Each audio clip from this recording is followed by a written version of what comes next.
everybody, this is Gunner with On the Brink Games, and I'm bringing you a sort of different video today.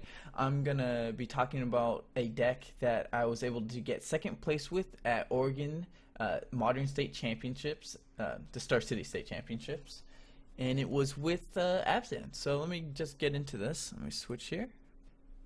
Alright.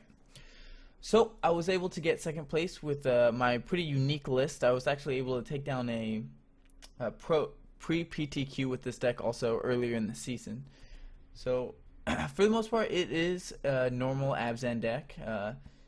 It has the 4 Siege Rhinos in the deck. It has 4 Repticays, the Liliana of the Veils, Lingering Souls, Tormorgoyfs, and some Hand Disruption and Inquisition and Thoughtseize in the main deck. What is a little different with the deck I decided to play, and some innovations are I'm playing 3 main deck Dark Confidants. This card is usually played only in Jund, which to me I never really understood. Maybe because the removal package is only 1 mana where it is in Lightning Bolts, but I do play Path of Exile, which in most cases is just better than Lightning Bolt unless my opponent is getting mana screwed, and then if my opponent's getting mana screwed and I don't really want them to have a land, I'm probably winning this game anyways, so Path of Exile is just kind of win more at that point. I am also playing a main deck, Maelstrom Pulse, which is on the downtick, but this card is very insane. You may think, oh, its sorcery speed removal is not very good. Well, with the uptick of Jace Finn's Prodigy and stuff, it is just another removal spell for a Planeswalker. And it can also deal with opposing Goyfs if I fell behind, my opponent flooded the board. So, yeah. And main deck Dismember, this card is just great against Splinter Twin. I mean, Splinter Twin is already a favorable matchup, and this kind of just makes it even better. Cards that I've been that I play one of Vault of the Archangel. This card makes the mirror match just very much in your favor. Siege Rhino with Death Touch is crazy. Just anything with Death Touch and Trample is amazing. The synergy is I will do 1 point to your creature, and then I will do the rest to you. Trample over, and I'll gain some life in the outcome also. So it's just a great card. I play one of Stirring Wildwood and then 2 Treetop Villages. Treetop Village being a little better just because of I only have to use 2 mana, and I don't really want to use too much mana. I don't want to be too focused on that. So on the Manland plan, that's kind of the last ditch effort to win the game. And then I'll just go over some sideboard choices here, bring this over. The only difference between this sideboard and the sideboard I played with at States is a Sigarda was actually a 4th Thoughtseize. The Sigarda is in this list because this is what I won the pre-PTQ with, and this is what I'll be taking to the regional PTQ on Halloween.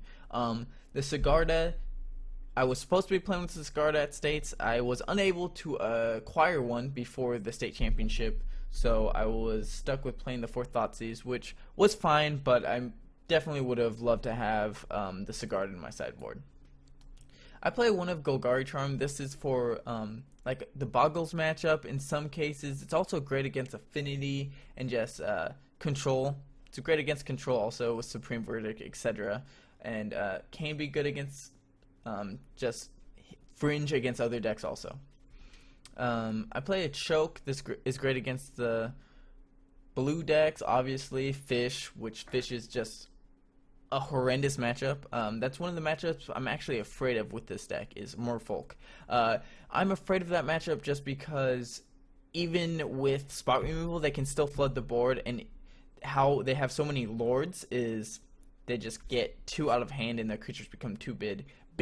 And with Spreading Seas, they mess with my land, which my land base is pretty good. I haven't really had any issues with it, but definitely if I only for some reason have 1 black source that can and then they hit it with a Spreading Seas, that can be very inconvenient and very difficult for me to win. So this Choke can kind of hinge against that. They do play a lot of non-basic lands to get around Choke, but sometimes they just don't have that draw, and Choke will just lock them out of the game. I also play 3 Feed the Clans. Feed the Clan is absolutely insane. You would think, oh, blah blah, like it's gain 5 life, and gain life is not good. Well, gain life is actually insane, especially in this deck. I know I only have Siege Rhinos, but I have been able to get a Scam to News to be ferocious also, and just other means. Ferocious is not very hard, and 5 life is also very good, depending on the matchup. This is for the burn matchup. The fish, I actually bring it in against fish. You think, oh, they do like 30 damage in one swing. That's not the case usually, because I have a lot of lingering souls, and as long as I can take care of their lords to not give island walk, the matchup is not that bad. And where I just gain 10 life where they alpha strike and think they're going to win, I feed the clan and I can pretty much win on the backswing. I also have a Damnation, a 1 of Damnation. This is also for the fish matchup and any aggro matchup in general. Affinity, etc. Affinity is not also the best of matchups. That's why we have 3 Stony Silences in the sideboard. The Stony Silence is also for Tron, which is Fulminator is for also. So the matches I don't want to see playing against me, like I don't want to go into a tournament. What I don't want to see across from me would be Tron and Fish. I was able to take down Tron and Fish at the state championship. I actually took down Fish in round 3, and I was able to get the victory against Tron in top 4 of and made me in finals. So I was able to get there, but barely. My opponent scooped in game 2 a little preemptively. I think he was about to turn the corner, but he made a play mistake and he just scooped it and wanted to go to game 3 where he was on the play.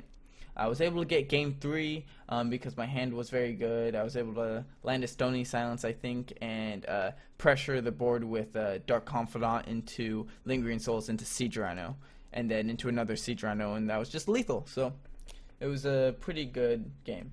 Also, I have a 1 of Dark Blast in here in my sideboard, where people might think, Dark Blast is not very good. Everything's like, what is this really for? Well, actually, it's for Affinity, really. It's a great card against Affinity. This card is absolutely wrecks their man lands. It also wrecks a Steel Overseer early, can just demolish almost all of their creatures and just keep them off, and it's always in your graveyard.